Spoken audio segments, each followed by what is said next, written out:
March 15th. Massive chaos at Sheremetyevo. Moscow airports are closed. Panic, explosions, and new strikes on Moscow. Muscovites are fleeing the terminals. Explosions are everywhere. Oh shit, it's flying! Another one. Lights out!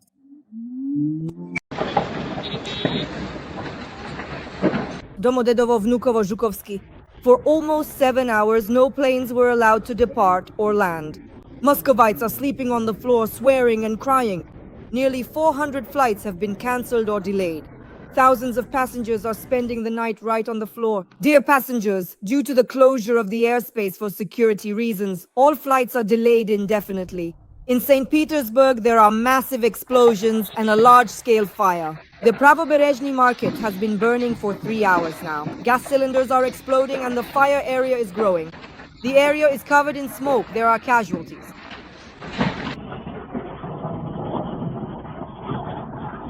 In the south, a new strike hit fuel infrastructure.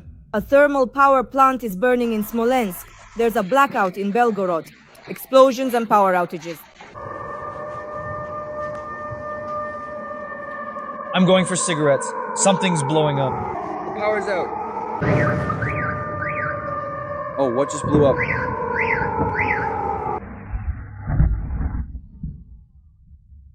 In the Black Sea, another explosion of the Shadow Fleet. The tanker Dasha has been destroyed.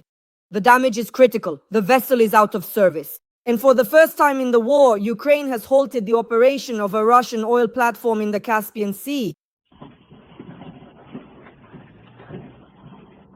Breaking news, friends. Ukraine has been attacking St. Petersburg, Moscow, and the regions with drones for days.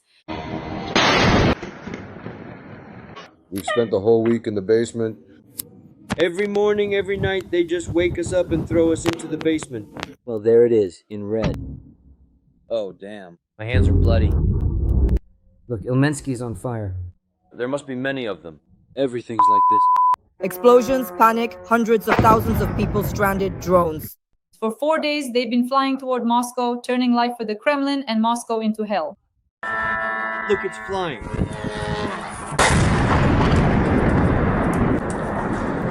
The cost of chaos in Russia is measured in billions of rubles, over $230 million. An aviation catastrophe in Russia that resulted from large-scale drone attacks and strikes on the territory of Moscow, St. Petersburg, and other regions. It's flying. Another one. Turn off the lights, damn it! Lights out. You asked me to record a video message. Look, my hands are bloody. 400 flights have been cancelled. It is just brutal. Everyone's canceled. Ryazan cancelled. Airports are paralyzed. Sheremetyevo, Pulkovo, Nizhny. People are crying, sleeping on the floor.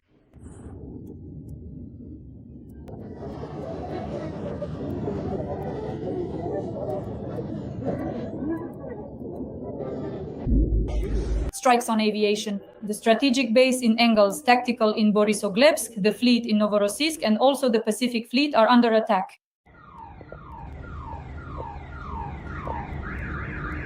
But who is paying for all of this? What does this mean personally for Russians and the market? We will find out now from the famous economist and professor Igor Lipsitz. Damage from the carpet plan is estimated at more than 20 billion rubles. That is 236 million, they estimate. How do you assess the economic damages? What does this mean for Russia? Well, look, you see, like Russia is a rather complex country in terms of transport. It is long. In geography, there is a concept of round countries where, in general, it is not very far to get from the center to any point. And there are long countries. Well, Russia is long. For it, the transport system is extremely important. And the problem now is that, well, Russia's civil aviation is in crisis. Passenger transport is not coping very well either. Now, there was already this story after these last 24 hours in the airports. So people rushed to, well, the railway to at least get to St. Petersburg by train. Instantly, everything was sold out. They are trying to urgently add extra cars. I do not know how it will end. Well, in general, like transport connectivity is breaking down, and these losses for Russia's civil aviation, that is already such an unpleasant topic. Russia's civil aviation, it is generally such a zone that is not very, how to put it mildly, profitable, but rather loss-making. The point is that, well, like Russian aviation, it was set up so that it earned on some of those very international contacts. Firstly, so there was a good income for Aeroflot. It was paid by all foreign companies that flew in the sky over Russia. Well, transport routes to Asia and accordingly back went through Russia. And Aeroflot so received payment for the fact that, well, Russia's airspace was used for the transit flight of planes. Now, there is practically none of that. If you look at an air map somewhere on flight radar, then in general, you see that there are fewer planes in Russia's airspace trails. And of course, this income has vanished. Next, Russian companies actively earned when they carried Russian tourists all over the world. But Russian tourists have now sharply stopped going abroad. No need to tell me that someone went to Dubai and someone went to Egypt. These are all already not at all the flows that were there before. Even the demand for foreign currency has sharply decreased in Russia, precisely because, in general, well, foreign tourism has practically died. Accordingly, airlines cannot carry them. And yet there were huge incomes. There were these just in the summer, it was just some kind of surge of charter flights on which airlines earned money. That's not the case now. And domestic flights in Russia, they don't really pay off. They're unprofitable. And so far, you see the Russian government subsidizes domestic travel so that Russians can move around the country. Because if people can't move around the country, then it's not a country, right? I mean, there's no sense of it being one country if you can't get anywhere. But right now, that's exactly the picture forming. No amount of money can solve the security problem, in major Russian airports. They are consequently starting to break down, meaning huge losses for Russian airlines. I repeat, they're already in a difficult position. So what they'll do next is unclear. They will, of course, ask the state for subsidies. And that would be fair because the state drove them into this mess. The state started the war, not the airlines. The airlines are suffering now, but I'm afraid they won't get any money because right now there's no money for anything but war. And we already see this line of sufferers going, to the finance ministry to ask for money, and they're being refused. Well, for example, there was a story, you see, Russia's coal industry is in a huge crisis right now. So to support it, they introduced, lower tariffs for coal transport, but then the losses fell on Russian railways. Russian railways came, to the government crying out, give us subsidies to cover the losses we're taking so that Russia's coal industry doesn't die quickly. And they were told you weren't in line and weren't given subsidies and so on. So in that sense, closing the hole in the air travel economy will in general be difficult. So I think we'll see some very unpleasant stories involving bankruptcies of Russian airlines and consolidation. And soon in Russia, maybe only Aeroflot will remain. The other airlines apparently won't survive. Well, I think that's the picture. Igor Vladimirovich, what about the lack of connection, the internet not working, YouTube? We've noticed that after Special Operation Web, even Russian war correspondents report that across all of Russia, not just big cities, they're jamming connections and the internet. This is how they're trying to fight special operations and Ukrainian intelligence services. How does this affect the lives of ordinary Russians? Well, it means that Russians are finally falling out of world civilization. This might seem like a strange topic, but I have some acquaintances right now who came, to Russia for a while to visit their parents. And they say with horror that we've fallen into some kind of, black zone. Nothing works. Nothing is possible. We can't get out into the world at all. They say we're trying VPNs one after another. Not a single VPN works. After the first access, the second one is it's tracked instantly. They diagnose the VPN and then they don't work. So you end up, how should I put it, in a soundproof room. You can't connect with the world in any way. You can't communicate with anyone. You can't work remotely. You're locked inside Russia's information field.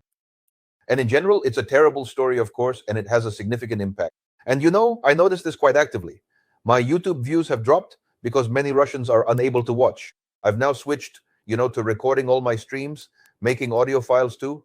I've set up a special audio channel on Telegram so people can at least listen to my interviews, including yours. It'll be an audio format. You can still listen to audio directly from Telegram somehow.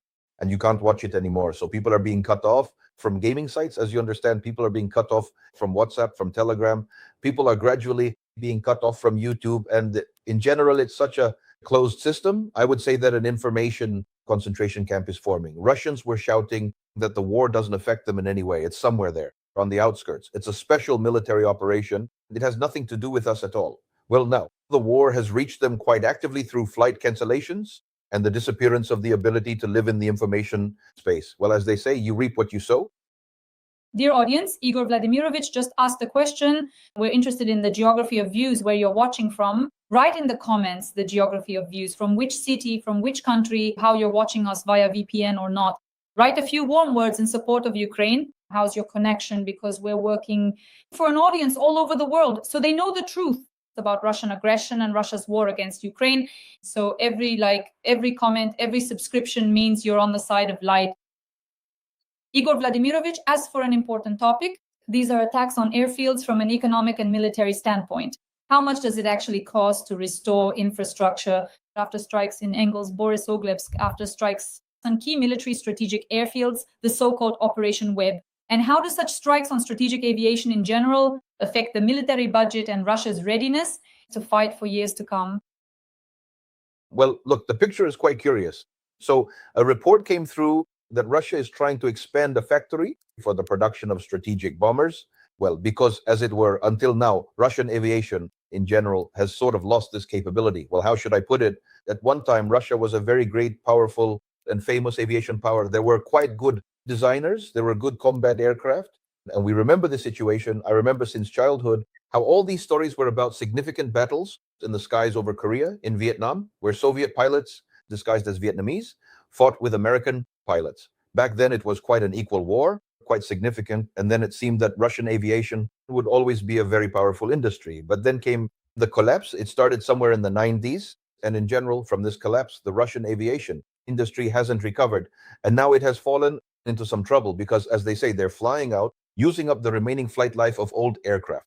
Building new planes is difficult, including aviation. Military machines are hard to build because there's no capacity. Well, how should I put it? A great deal has been lost. It's not a very fast process, noticeable to people, the process of degradation. So when you mention it, people are somehow surprised. What degradation? But everything is done by people, you see. And when the older generation starts to leave, it's important that the next generation of designers, engineers, technologists, skilled workers come in to take over the production capabilities. Then the industry lives. In Russia, this is a total disaster, since in general, there are neither design personnel nor workers, and these aren't just my inventions. Look, Chemezov, the head of Rostec, stated this quite clearly recently.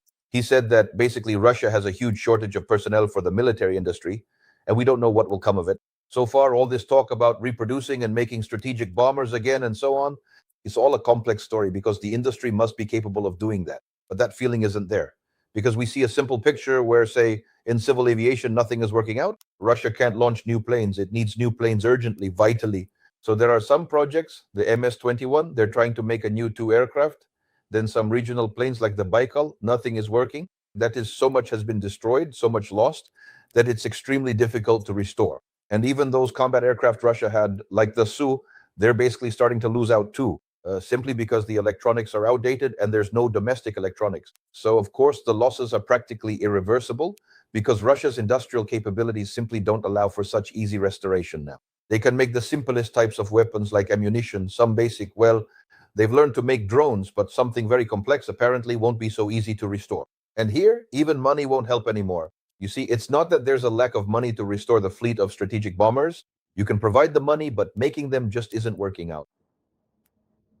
Igor Vladimirovich, regarding the tanker fleet, we understand there were strikes on bases in Novorossiysk, the Far East, and an incident with a tanker in St. Petersburg too. The overall economic scale of the losses at the naval bases in Novorossiysk and the Far East? Or is this an apocalypse for raw material exports and supply chains? In general, the situation with maritime exports here is becoming very difficult. I can't say it's a catastrophe yet, but the situation is getting bad. A few problems like this have emerged. The first problem is that European countries have finally decided to start inspecting Russian ships.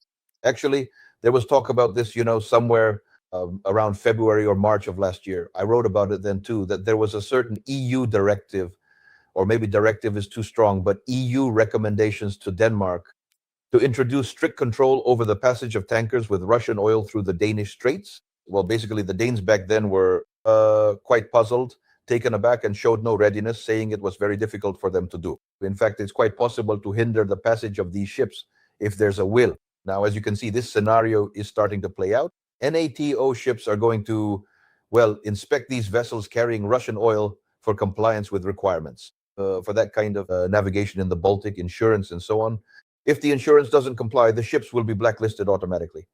That is, even without any special decisions from NATO, the EU, or the US, And then they will be under sanctions and there will be big problems with them. So there's a threat that a very large portion of the shadow fleet that Russia has created will simply become incapacitated. We've already heard the numbers. So it's hard to verify all this, of course, because you see, we're talking about things that aren't very obvious, quite secretive. Only some indirect estimates appear, and I rely on them that up to 400 ships, well, are already on this blacklist and they're already being refused service. And accordingly, these vessels are mostly docked, laid up, well, at anchor in the roadstead, however you want to put it. Use that, but they're not sailing, right? So if this list expands now, Russia will have big problems. And yet, if we can still push through, this idea of lowering the price cap to 45, which is part of the 18th package, then even greater difficulties will arise, and Russian maritime exports will fall even further. Combined with low oil prices, this is a very big blow to the financial situation in Russia, to Russia's budget, to the costs of Russian life. This is, of course, already a road leading to, well, such an extremely serious crisis situation in the Russian economy. Igor Vladimirovich, you mentioned a very important topic. Yes, the shadow fleet, the 18th sanctions package, and the US position. There's no talk of $30 per barrel at all yet. And the shadow fleet, which Europe isn't fighting yet, well, the German Chancellor Friedrich Merz said that Germany will strengthen control over the shadow fleet in the Baltic Sea. Well, only Slovakia and Hungary are blocking it for now, but the European Union, in this sense, is starting to learn something and is working out methods to bypass these blockages from Hungary and Slovakia, because they are always against it. It's practically a fifth column within the European Union. I don't understand how they can put up with this any longer, the European Union, but that's their problem. So, of course, there could be some decisions that they will still manage to implement this cap. And that will already be quite something, because then, well, as they say, America is far away, but the ships are going, around Europe. They leave from Ust-Luga and they go around Europe. And accordingly, if not a single European port will service them, then they will have quite big problems. In the US, there's not even any benefit there. You mentioned the word benefit, but no, the US gains nothing from Russia exporting oil, right? But there are some idiotic concepts from Trump that we shouldn't quarrel with Putin. Then at some point, he'll come to his senses and finally agree to end the war. It's a rather strange concept. But Trump had such dreams to resolve this conflict quickly and get a Nobel Prize for it, so he just can't bring himself to finally let go. He's even starting to grumble that Putin isn't meeting his expectations, but nevertheless, he doesn't want to introduce a sanctions regime against Russia yet, hoping that Putin will eventually come to his senses and for his own benefit will go and back down. This is, of course, an illusion. It won't happen. But unfortunately, what you're saying means a very simple thing. By the way, the EU leadership has already voiced it. They said we must realize that the West, as we once knew it, no longer exists, meaning this unified bloc of countries ready to somehow limit Russia's aggression doesn't exist. There's the European Union. There's Europe as a separate entity of states, whether they're in the EU or not. And there's the United States as a separate territory. This is the reality we're living in now. Igor Vladimirovich, but still, modeling the situation, what if the European Union decides to vote for the 18th sanctions package? How will this be implemented in practice given the shadow fleet and the US position? You're absolutely right that from an economic standpoint, America's position is unclear. I also talked to economists and they say Trump's logic is unclear. It's a purely political decision. Of course, but look, we have to understand that the cap is still 60. Russian oil, well, for now, you see, I'm talking about very indirect figures. We live in a country that has classified all statistics, so it's very difficult. But still, apparently, Russian exports are currently priced around 52 or 53, which is below the cap. And that means Greek ships are carrying the oil. Greek ship owners are making money. They're always carefully trying to help and earn for themselves. They've made money off Russia repeatedly. First, they were transporting oil in 2022. Extremely actively, before the cap was introduced, they made huge sums of money. Then they sold their old tankers to Russia, and this entire shadow fleet, as I understand it, consists of former Greek tankers, but only those that were due to be scrapped. Well, look, the point is that Russia's shadow fleet is old tubs, as they're called, because an oil tanker is supposed to be operated for 12 to 15 years. After that, it starts becoming quite dangerous, it rusts, and other bad things start happening to it. And usually they're sent for scrap. But the Greeks managed to sell their old junk to Russia for quite large sums, for billions. And now these shadow vessels of the Russian fleet are tankers aged 25 to 30 years. They're dangerous, environmentally dangerous, so Europe is starting to get nervous, despite Europe being quite slow and indecisive. But everyone realizes that if there are major spills, then basically all of Europe surrounding the Baltic will be in bad shape. So they're making some move at least. We'll see what comes of it. Because Russia has also started deploying warships to escort these tankers, which is, of course, a very interesting story because the ships aren't sailing under the Russian flag. It's one thing if I'm escorting a ship sailing under the Russian flag, but if it's some Liberian vessel and I'm guarding it for some reason, then an interesting question arises. Why are you guarding it? A Liberian ship? With such enthusiasm, you're leading it? So, of course, there could be very unpleasant naval conflicts here. We'll see how it ends. But the fact that NATO vessels have started heading out to inspect these oil tankers is certainly an interesting dynamic and overall a move in the right direction. So if there is a ceiling of 45, the Greeks will stop transporting it. They are afraid of that, yes, because after all, nobody wants to end up under sanctions. A vessel that has been sanctioned can practically no longer operate. Even if it carries other cargo, it is already sanctioned as such, and it is essentially a lost cause. But nobody wants to lose assets. So if it is 45 now, the Greeks will once again stop transporting Russian oil. And this will be a massive blow to Russian oil exports and consequently to budget revenues. Igor Vladimirovich, regarding American sanctions, those 500% tariffs seem like an unrealistic scenario, but what about Blumenthal and Lindsey Graham? Do you think they might lower it, say to 20%, 50%, or 100% in secondary sanctions for countries buying Russian gas, oil, petroleum products, or raw materials like China and India, so they just stop doing it? What do you think? Well, first of all, let us see what form the bill will take when it is passed. Because bills change. For instance, they just passed the big, beautiful bill. And some things were dropped from that too, right? There were several controversial items that were dropped during the approval process because they were just completely insane. And in the end, they were tossed out because, well, European countries made it clear to the United States that if they were passed, the response would be massive. And in that sense, the United States would face very strong retaliatory sanctions. So it would be better if those decisions were not made. For example, one of the sections, I think it was 899, was simply thrown out. So let us see what form the big, beautiful bill takes. And now let us see how Lindsey Graham's bill will be passed. I will tell you this. I noticed Graham's comments after he played a round of golf. Just look at the idiotic state of affairs we have reached, where we are discussing politicians' remarks after a game of golf with the President of the United States. Yes, it is a kind of a debased political system, but we are forced to live in this vulgar politics, in this vulgar political world. It is absolutely disgusting.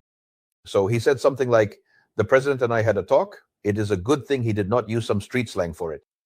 But that is basically their dynamic. And by the way, Trump's vocabulary is similar, like a street thug's. So the President and I talked, and our goal is to speed up the bill's passage to arm the President with this legislation. Now, if we translate that into concrete terms, it means this bill started as a direct action bill, imposing 500% tariffs on countries buying Russian energy resources, but it will likely be passed as a secondary action law, giving the United States President the authority to impose such tariffs. And whether he actually imposes them or not, well, just look at Trump, how he imposes some things and not others. So I would say that the bill had a lot of ambition, Lindsey Graham's bill, but in reality, it might be just a worthless piece of paper. Igor Vladimirovich, regarding inflation and poverty and the general risk of social clashes, we're seeing conflicts involving ethnic minorities, which might even be linked to the construction industry. I spoke with an economist who said that the worse the Russian economy performs, the more representatives of ethnic minorities will form their own power blocks, leading to certain military or paramilitary conflicts. That's how he politely put it. Regarding inflation and poverty, is there a risk of a new wave of poverty and social unrest within Russia? I'm interested in your opinion. The risk of poverty is high. I have an article coming out soon, maybe even today, I haven't checked yet, in Republic, where I discuss this. You see, Putin proclaimed at the Petersburg Forum that Russia is entering an era of a high-wage economy. Incredibly beautiful words, completely false, absolutely meaningless, but beautifully said. Well, he's a great master of political demagoguery. In reality, Russia is entering a period of declining living standards because wage growth in Russia has stopped while the cost of living is rising. A serious one this year, well, maybe not the very first, but the first major one, so there will likely be several more. But the first major one is the increase in utility tariffs. I'm currently receiving letters from people all over the country about the increases they've seen. I believe the record was in the Omsk region, 40%. And today I was sent another one from somewhere else with a 29% tariff hike. This is, of course, a very serious blow because, well, not everyone has rising salaries at all. In recent years, many public sector workers have received such poor inflation compensation that they've been getting poorer for a long time and don't know how they'll survive. So, of course, Russia is now entering a period of impoverishment, and many who were once middle class are becoming poor. They also write letters to me saying that they used to feel like they were solid middle class. At the very least, they could afford all the goods needed for a normal family life. Once a year, we'd go abroad to a resort to relax, and everything was fine. But now we can't even go into regular supermarkets and have to go to the cheapest hard discount stores like Svetofor or Pobeda, where prices are rock bottom. But the food quality is so questionable, you don't know if you'll survive it. So that's the picture. We've suddenly become poor. We've stopped being middle class. We've become poor. And this situation will only escalate because there will likely be even deeper budget cuts, and people will start to suffer from that. By autumn, we might see a stronger emergence of a trend that has already begun to take shape. That is, delays in the payment of wages. A very unpleasant topic for Russians, but that happy chapter, so to speak, of the story for the country has ended, and an unhappy one has begun. And German Gref has already made a statement about this. He said they're receiving quite a lot of requests for loan deferments from individuals who took out loans at Sberbank. And in a quarter of those cases, it's simply because their wages aren't being paid. We'd pay off the loan, but we haven't been paid, so there's nothing to pay with. So you see, this trend has already taken shape at the Sberbank level. Non-payments are on the rise. They just raised utility rates, yet Russians already owe 1 trillion rubles in unpaid utility bills. And it's already quite hard to pay that off because, well, those kinds of earnings just aren't there anymore. And the penalties are piling up too, as you can imagine, right? So the penalties are calculated based on the central bank's rates. So there are many factors involved there. So in that sense, people are up to their ears in debt, and their electricity will be cut off. And their gas will be cut off too. And the transformation of Russian cities will begin, well, how should I put it? Well, into these uncivilized places to live.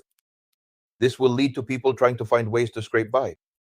When I said 18 months ago that we should think about wood-burning stoves in homes, people really mocked my words.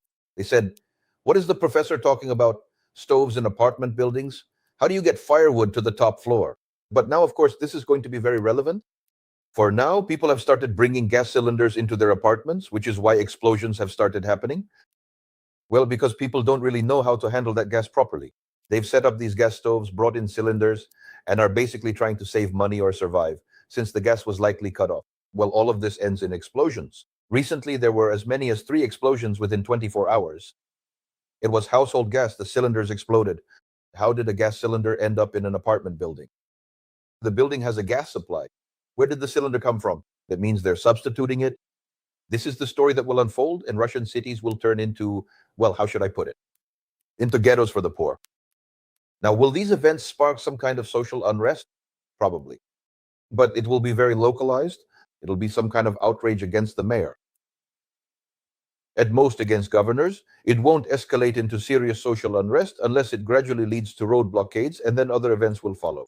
So watch for when they start blocking railroads and federal highways in Russia. That's when it'll be clear that Russia is starting to boil over. We're not seeing that yet.